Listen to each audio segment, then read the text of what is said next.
Peter and two friends had been visiting a neighboring town for a county fair. Brian and Samantha had been dating, but knew Peter could always use some company. Peter hated being the third wheel, but hated sitting at home alone even more. It never took much convincing to get their lonely friend to tag along. It was your typical small-town fair, one big tent in the center for the main attractions, a handful of rides circling it, and game or food vendors wedged in between.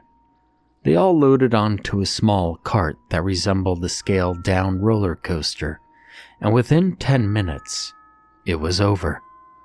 The group exited and Samantha suggested funnel cakes at the vendor nearby. Peter wasn't all that hungry, and the couple shared a single cake. "So, what are you going to do your senior essay on, Peter?" Samantha prodded as she and Brian walked behind Peter arm in arm. Peter had been struggling with his assignment all semester. Almost everyone he knew had finished, and he was still struggling to find a topic. He had to turn in something amazing to get his grade back up, or he would never make it into the community college, let alone a 4-year school. "I still have no idea, but I have to come up with something and quick," he replied. "Yeah, bud, you only have like 2 weeks left, and if you don't turn something in, you're going to be stuck flipping burgers," Brian said with a chuckle. Peter rolled his eyes slightly, even though he knew Brian was right. Brian had rich parents and rarely wanted for anything. Peter knew that his rock star friend would easily make it into some university, even if it meant his parents had to grease the wheels. Samantha wasn't much different in the fact that she had little to worry about. She had always had great grades and had already received early acceptance into Columbia. Meanwhile, there was Peter, just trying to graduate high school. Finally, he responded, "Well, if either of you two have any good ideas, well, I'm all ears." Just as the words came from his mouth, they came upon a very brightly colored tent. Just outside the cloth drapery used as a door, a sign read, "Madame Mcmahon, the Mystic." Samantha slapped Peter on the shoulder before she spoke. "There you go. Let's see if she could give you the answers you're looking for." Peter really didn't like the idea. You see, he had never really believed in any of that kind of hocus pocus, but his two friends pushed him toward the door with a laugh, and before he knew it, they had entered a carpet-strewn parlor. The only chairs were oversized throw pillows, arranged around a table just high enough to squat next to, with the cliché crystal ball sitting at the center. "Hello?" Brian called out into the empty room. After a few seconds, they could hear someone shuffling from the back of the tent.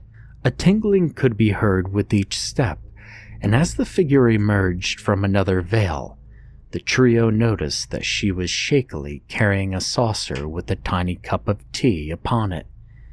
Her hair was matted and graying, her face worn with years of traveling with the carnival folk, and her eyes seemed foggy. The purple velvet dress that lay over her frame did little to hide the fact that she was mostly skin and bones. "Ah, welcome." She spoke quietly but rather enthused. Her voice was slightly raspy, the kind of grating that comes from years of smoking, but it was gentle. She motioned for the teens to take a seat across from her, and she slowly lowered herself into place. Peter looked at his friends with uncertainty, but they were already taking a seat. He sighed and sat down beside Brian. "So, which one of you here is looking for answers?" the lady asked quizzically. 2 fingers pointed to Peter before he could even respond. "Well, of course," the aging lady said with a smile growing on her face. "I had a feeling it was you. I could see a lot of turmoil in you. You have questions, and I think I can answer them." She stopped to sip from her tea, then set it back down on the table. "Well, let's get started, shall we?" Peter simply nodded, wanting to get this whole show over with. She reached out her hand and asked for his. Peter placed his palm in hers reluctantly as she turned it over to look at the lines upon it. Her bony index finger traced the lines along his palm and stopped in the center of it before speaking. "Do you see the point here that diverges?" Peter nodded and she quickly continued. "This means that you have a choice ahead of you, and depending on your choice, your future has two very different outcomes." Peter tried not to appear to be unimpressed, but her answer seemed so vague. Everyone has to make choices every day that can drastically change your lives. She could tell that her answer left him underwhelmed. "You must make this choice before week's end, but I see you making the wrong one," she frowned. This made Peter's eyes furrow. What did this old hag know anyway? She laughed. "Well, I know a lot more than you might think, little boy." Peter pulled his hand back at the idea of her hearing his thoughts. "I can help you make the right choice." She smirked as a small slip of paper was removed from under the table. "These are instructions. If you follow them carefully, you'll find the answers you seek. But if you do not, then your life is forfeit." Her words became cold and the light seemed to dim around her as she spoke them.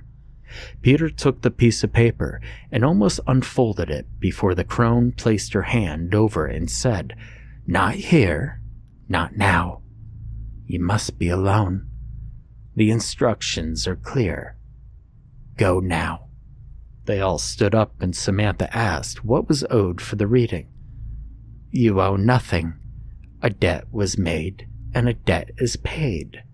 Just follow the instructions carefully, Peter," she said with a farewell.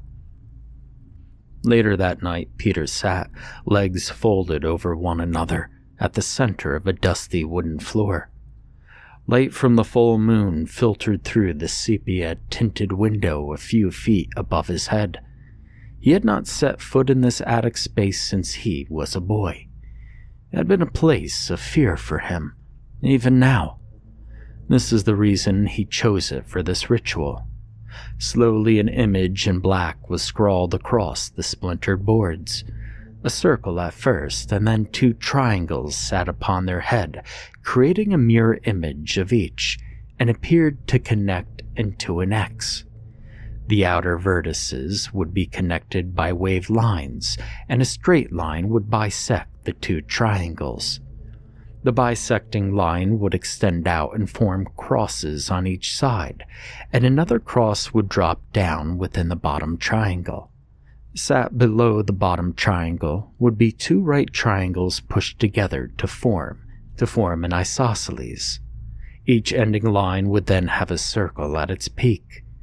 He sat down his chalk and looked back at the paper within his hand. He wanted to be sure not to make a single mistake. Then, one at a time, he lit 6 yellow candles around the circle before looking up into the full-length mirror in front of him. Drawing in a deep breath and placing the slip of paper before him, he prepared to repeat the phrase it had instructed. "Lord Satan, by your grace grant me, I pray thee the power to conceive in my mind and to execute that which I desire to do, the end which I would attain by thy help, O mighty Satan, the one true God who livest and reignest forever and ever. I entreat thee to inspire Oz to manifest before me, that he may give me true and faithful answer, so that I may accomplish my desired end, provided that it is proper to his office. This I respectfully and humbly ask in your name, Lord Satan, may deem worthy, Father." The words were shaky as they fell from his lips. Even as he said them, a seed of doubt began to bloom. After a few moments of staring into the mirror, he began to wonder if this was all a big mistake. He sat shaking, unsure of what might come. His chest grew tight as he held his breath. It was so quiet he could hear his heart beat. After a few moments of nothing occurring, he let out a sigh. Oh man, I knew this was so stupid. Why'd I ever believe in some fortune teller? He scoffed in the dark. Blowing out the candles, he left the mess to clean up in the morning and then headed back down to go to bed. While trying to enter his locker combination the following day at school, a loud bang made Peter jump. Brian laughed as he stood there with his palms still resting on the adjacent locker. Samantha pushed an elbow into her boyfriend's stomach as punishment before looking back to Peter and asking, "So, what did you find out?" "Nothing," Peter replied. "I think that old bat was just trying to get a rise out of me." He opened his locker and shoved in his backpack before removing the book of materials he would need for his first class. "I don't know, I think it was supposed to be some kind of summoning spell," he continued. "You know, those kind you read about in urban legends where you set out candles and talk into a mirror." His friends laughed at the thought of him sitting in the dark, talking to himself in a mirror. But Brian couldn't contain his laughter. "Oh man, you didn't. Did you? No. Wait, did you?" Peter rolled his eyes and slammed the door to his locker before walking away from them. "Oh, come on, man. You really should have known that stuff never really works. They make up stuff like that to scare little kids." Brian continued to mock him. Samantha popped Brian between the legs, causing him to stumble a bit and groan. When he gained his composure, he ran up to Peter and dropped a hand on his shoulder. "Hey, listen, man. I shouldn't laugh. I mean, it was our idea to talk to that crazy broad in the first place. I honestly thought it might help you rattle out an idea for your paper. I had no idea she was going to have you jump through hoops and all that." "That's fine," Peter sighed. "I should have known it wouldn't have been that easy. I'll just have to figure it out the old-fashioned way." The group parted ways and attended their classes. Peter spent most of his day jotting down ideas and trying to come up with something worthy of an A for his paper. By the final bell, the only thing he had managed to accomplish was a full-page drawing of a leopard. He wasn't quite sure why, but he felt the need to draw it. Folding it into fourths, he shoved it into his back pocket and made his way for the bus. Standing there, wishing he had a car like his friends, he thought about the slip of paper that the fortune teller had given him. He pulled it out from his backpack and began reading it again. "Find a place of solitude. The only light should be 6 candles of amber or blue. Prepare the altar with the sigil shown below. Place thyself within sight of a mirror. It must show your entire form. Speak aloud the words shown below exactly as written, and when he arrives, ask your question politely and with respect. An answer will be given, but a price must be paid." He read the words again. What could I have done wrong? His bus arrived and he climbed aboard, still pondering the question. He read through it over and over during the 45-minute bus ride home. As he stepped down in front of his house, it finally dawned upon him. He was supposed to be in complete darkness. The window had been open. That's the only thing he could come up with that hadn't been exactly as the instructions stated. He decided to try it one more time, and if it didn't work, that slip of paper could go in the trash for all he cared. Peter lay in bed waiting for his parents to retire for the night. Once the dim glow of the living room lamp turned out, he knew that it wouldn't be long before the house would be still. He gave it about 30 more minutes and crept from his bed. He would have to pass through the kitchen and out into the garage. The pull-down stairs that led to the attic were at the far side. He reached up, grabbing a hold of the thin string that dangled, and with a little weight, the steps lowered, then he folded out the rest of them. He pressed down on the bottom rung a couple of times to test it. It was something he did out of misplaced fear. He used to imagine breaking through the steps and falling onto the hard concrete below. It held, so he made his way back up again. His altar was still there where he had left it, at the edge of the attic. The moonlight allowed him to navigate to the candles. Pulling a lighter from his pocket, he lit each one until he could clearly see around him. He would have to cover the window to block out the ambient light. A few minutes searching through storage boxes revealed an old comforter his grandmother had made many years before. He draped the thick cloth over the window pane and stepped back to make sure no light seeped through. Once he was satisfied, he took a seat across from the mirror and placed the small piece of paper in front of him.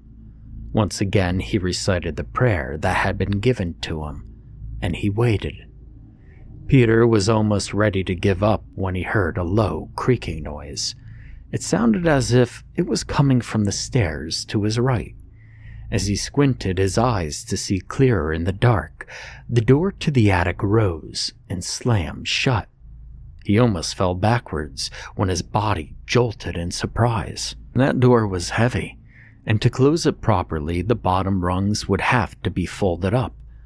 He rationalized that his father must have noticed it down and closed it. His voice quivered as he called out to the night. "Dad?" There was no answer, and again he called out, "Hey, Mom?" He could only hear his own breathing, and it felt unnaturally cold, even for February, and he began to shake uncontrollably. There was no way that door just closed on its own, and as if blown by a gust of wind, the flame of each candle whipped violently from side to side. Peter slid backwards until his back rested against the wooden trunk. He looked up and noticed he could no longer see his reflection in the mirror, or the light from the candles. The silver-backed glass looked more like a pool of black that held no reflection at all. Then, as his terror had almost reached its peak, the flame from the candle was snuffed out, and he was left in the darkness. It came with a deep rumble, starting low and then rising in volume as something drew nearer to him in the emptiness. And then he saw it. 2 round yellow orbs floating about the distance of the mirror. These definitely were not human. Like a light switch being flicked, the candles came alight once more, and there in the mirror crouched a leopard. It sat watching Peter intently, the tail waving side to side. Peter's heart felt as though it was in his throat, and even though his mouth hung wide, there was no way he could form words. Seconds felt like hours, but soon the creature spoke. "What have you summoned me for?" The cat's mouth didn't move. The voice simply manifested within Peter's mind. The sound echoed much like a cry for help in a cavern. "Come now, I'm not very patient." It rang again. Peter truly hadn't expected anything to happen, and his mind scrambled to make sense of what he was hearing and seeing. He knew he had to ask his question. The fortune teller had told him that any error could be fatal. I could only imagine what would happen if I wasted a demon's time. He began. "I respectfully request your guidance." His eyes darted around the room as his mind grasped for words. "I am in need of your wisdom." The words came slowly through his quivering lips. "Now see, that wasn't so hard, now was it?" The voice rumbled in Peter's mind again as the beast began to ease forward. The forward paw pressed outward from the mirror and passed through it like liquid. The black pulled back from the fur and returned to the wooden frame. It continued forward until the entire creature stood right in front of Peter. The form darkened until the spots were unmistakable from the rest of its fur. Eventually, the form resembled a shadow with glowing yellow eyes. Then it began to move and reshape itself. What was once the outline of a jungle cat rose higher to stand on 2 feet. The color reclaimed the form, and once the transformation had been complete, it resembled a half-man, half-leopard chimera. The eyes still glowed that unnatural yellow, and now the face wore a smile. Peter's mind was screaming for him to run, but his body was firmly against it. He had never felt true terror as he felt just now. He had called out into the darkness, and it answered, and now he must make a deal with a demon. It spoke again. "What is it exactly that you require, human?" The question caused Peter to snap back into reality he was now facing. "My entire future hangs on my final grade in high school," he managed to get out. "You see, there's this paper I have to write that accounts for most of my final grade. If I don't get a very high score, then I won't be able to attend college without remedial courses." As he spoke, Peter began to feel foolish for summoning a demon for something he should have prepared for long before now. This was all his fault, but hopefully the price he would need to pay for Ozzy's help would not be too great. The dark form almost laughed as he said that. "Is that all?" It began to pace around the attic for a moment, then stopped by Peter's side. Then, bending down, a human-like hand that was still covered in fur landed firmly on the boy's shoulder. "You understand that there's a price for my help, correct?" Peter simply nodded in acknowledgement. "Good. Then you know how this works. I will help you, and you will give me something that I desire," it said as it stood back up and clapped its clawed fingers together.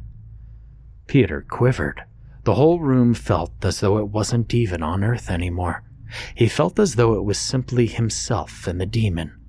He was certain that if he called out for his parents, that they would not hear him. He finally managed the courage to ask the one question that would make all the difference. "What's the price?" It bent down to eye level with Peter. "Well, usually I just ask for you to send me more business. It gets boring down there, you know. I help you, and you send me someone else to help. Does that sound fair enough?" Peter thought for a moment. Nah, that couldn't be it. That was too easy, and what did he truly benefit in that? There had to be some sort of catch. "No catch, just more business," it said, reading the boy's mind. "Do we have a deal?" The cat-like creature reached out with a hairy hand to receive a shake that would seal their dark deal. Peter's palm shook violently as he reached forward, and before he could fully extend his arm, the creature reached out to grab the dangling palm. It gripped Peter's right hand tight and brought it up and down a couple of times. "Good," it said. "Now that we have that out of the way, let's get you that grade." The entity released Peter's hand, then pushed forward an index finger. The claw at the end pressed against the boy's forehead. It pricked the skin slightly, and a streak of blood shot down Peter's face. Peter winced at the sensation and closed his eyes tight. When he opened them, he was alone in the attic. The candles were still burning, but Ozzy was gone. Once again, he could see himself in the candlelight in the mirror, and the deal was done. The following morning was Saturday. Normally, Peter would have slept until midday, but this morning his brain was electrified. He couldn't stop coming up with ideas. He sat at his desk and words poured freely onto the page, and within a couple of hours he had written the most elegant piece of literature he had ever read himself. He drew the pages to his face and kissed them. "This is it," he said with a grin. There was no way in the world he wasn't acing this paper. He quickly stuffed it into his bag for the following Monday. The only problem was, he was still coming up with ideas. He had so much more information now, and he had to get all those thoughts out of there. He ended up writing even more dialogue on things that could be improved on, and new means of finding solutions to everyday problems. He scoured the internet for email addresses of professors, scientists, and government officials to send to them, and before the weekend was over, he had dispatched a good 500 emails, and he could not be prouder of himself. This deal might just make a bigger impact on his life than just college at this rate. Monday came and he was unable to contain his excitement.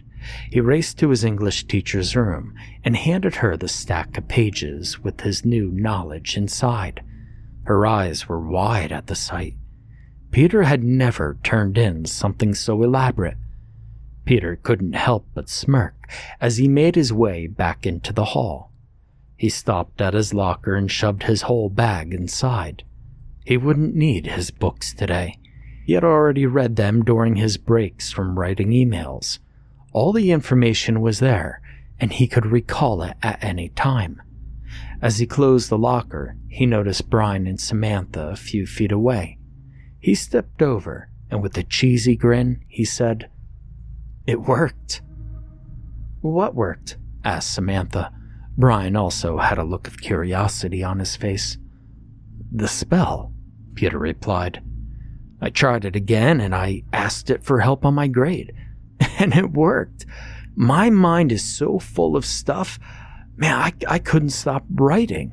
His friends gave him a look of concern, and Samantha actually pressed the back of her hand to his forehead to make sure he wasn't running a fever. Peter pushed her hand away. "I'm not sick, and I'm not crazy, so stop looking at me like that," he snapped. "I'm telling you the truth, and if you don't believe me, well, look at this." He pulled out a notebook while finishing his sentence. The pages fell open, revealing pages and pages of theory and equations.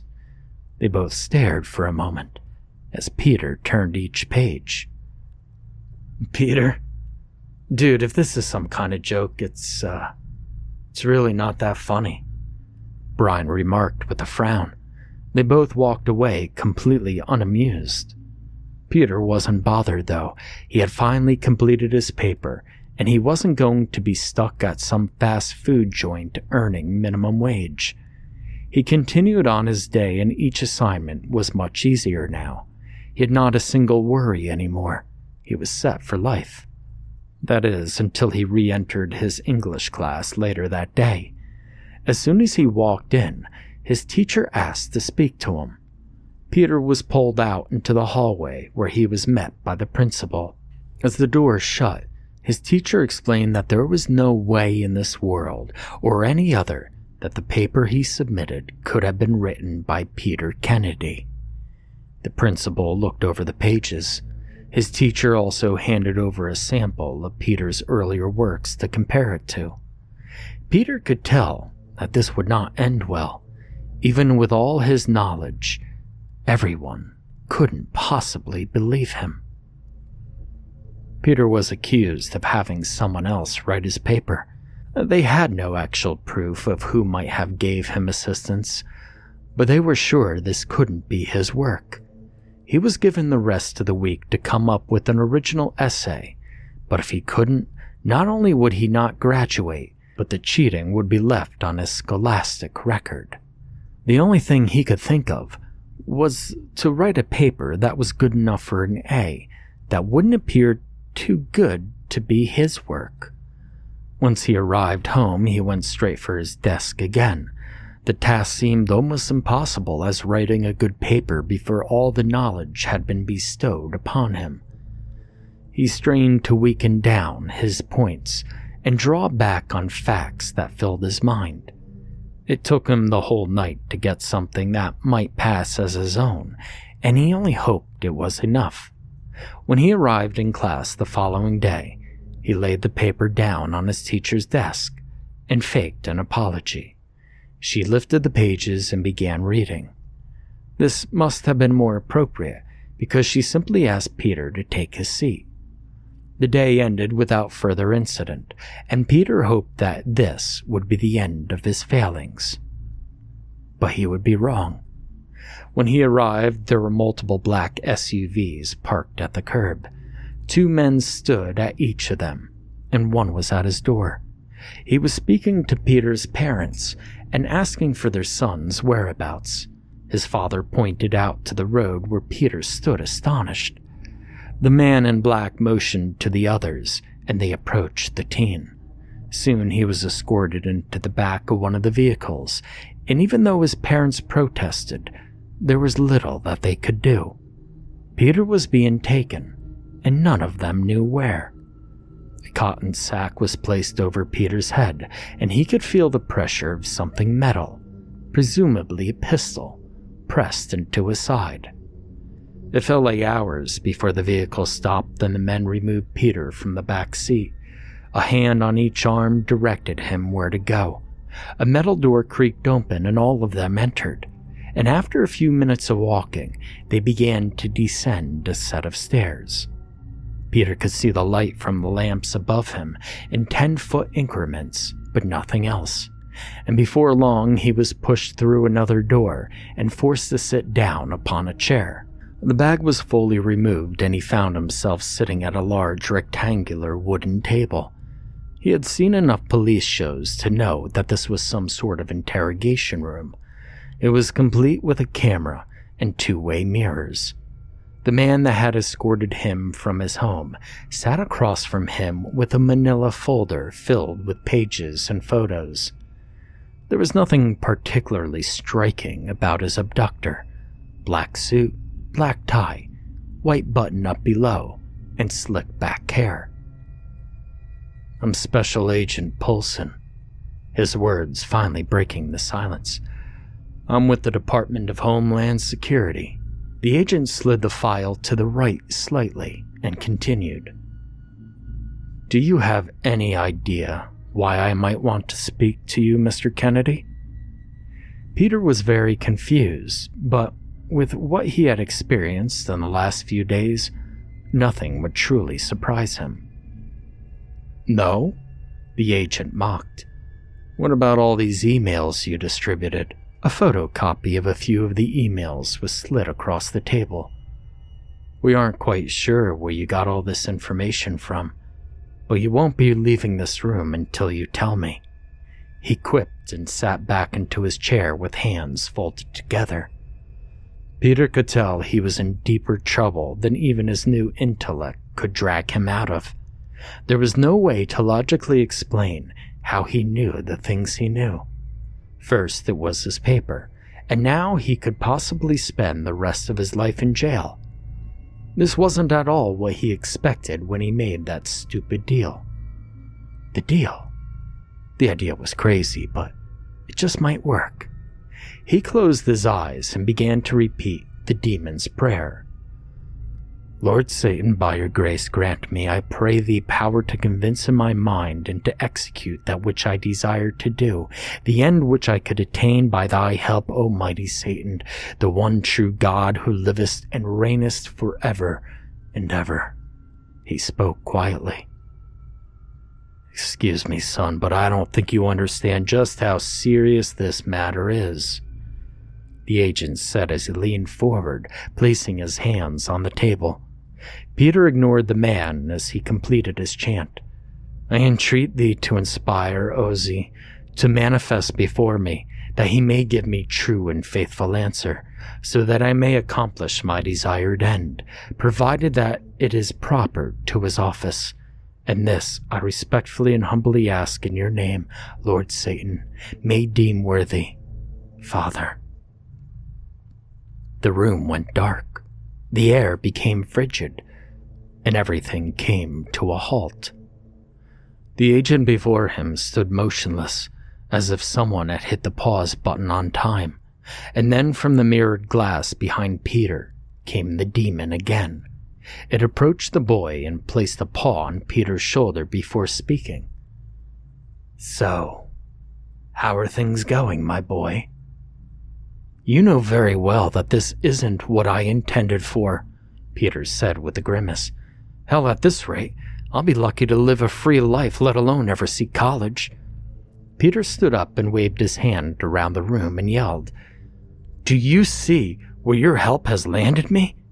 He barely finished his sentence before Ozzy shoved him back down into the chair.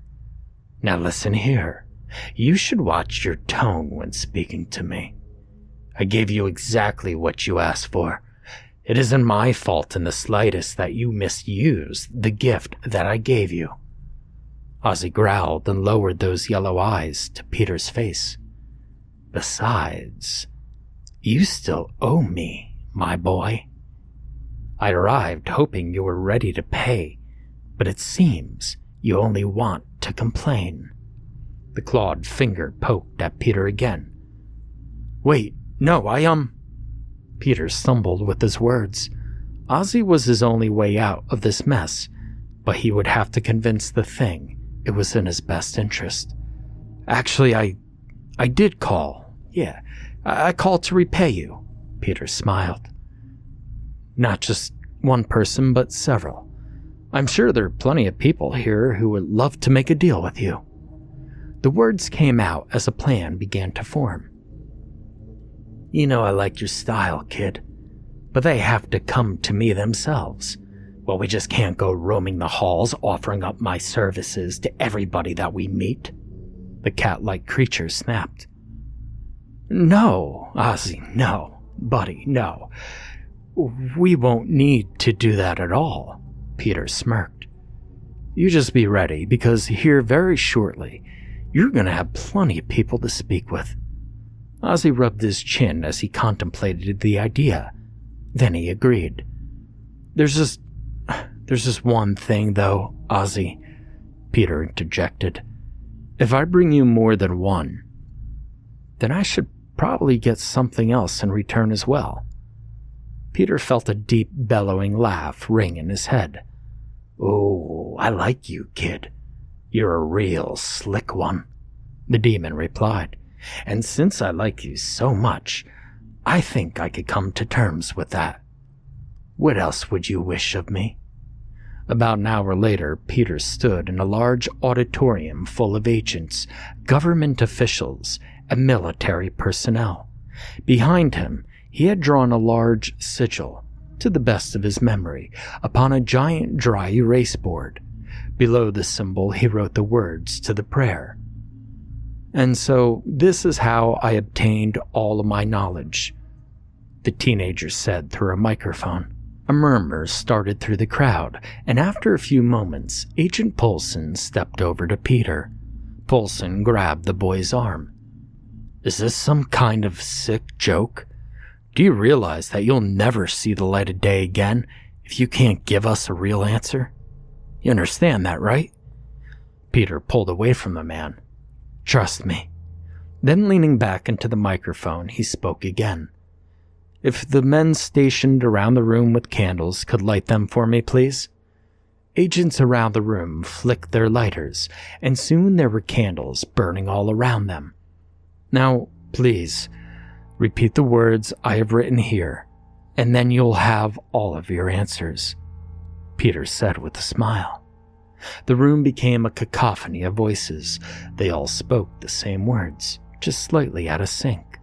As they finished, the room became deathly quiet. The candles flickered, and the movement cast shadows around the room. Peter's smile grew larger as he noticed a hint of fear growing in every man and woman in the room. Some began backing towards the door, but a loud clambering was heard as the lock slammed shut. A burst of air pushed its way through the room and snuffed out the light from each candle. In the darkness, a sound grew like thunder, rolling, growling, and becoming more real by the second. It was a crescendo of primal nature, and none but Peter knew the source.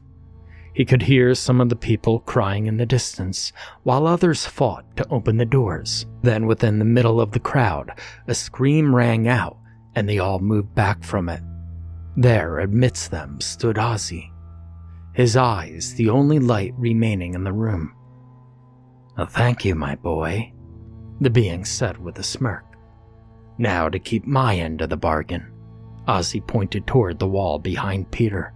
The dry erase board melted into nothingness and reformed into a large wooden door. That should get you where you need to go, it said as Peter bowed his head in thanks. Peter turned and grasped the silver knob just behind him and twisted it.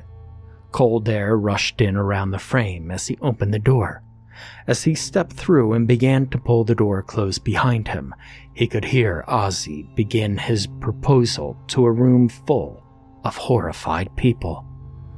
And as the door shut, it disappeared behind him. Peter stepped through the admissions office of New York University. A short, balding man stood up with a twinkle in his eye and reached out for Peter's hand. "Mr. Kennedy, I've been looking forward to meeting with you. I've heard such good things from a very large number of people. I'm so surprised I haven't heard of you before with all these achievements that I've been told about." Peter shook his hand and nodded. "So, just exactly where did you study before coming here? I mean, you must have had an extensive academic background," the simple admissions officer said. "No, not really," Peter gave a shy response. "Oh, come now, Peter.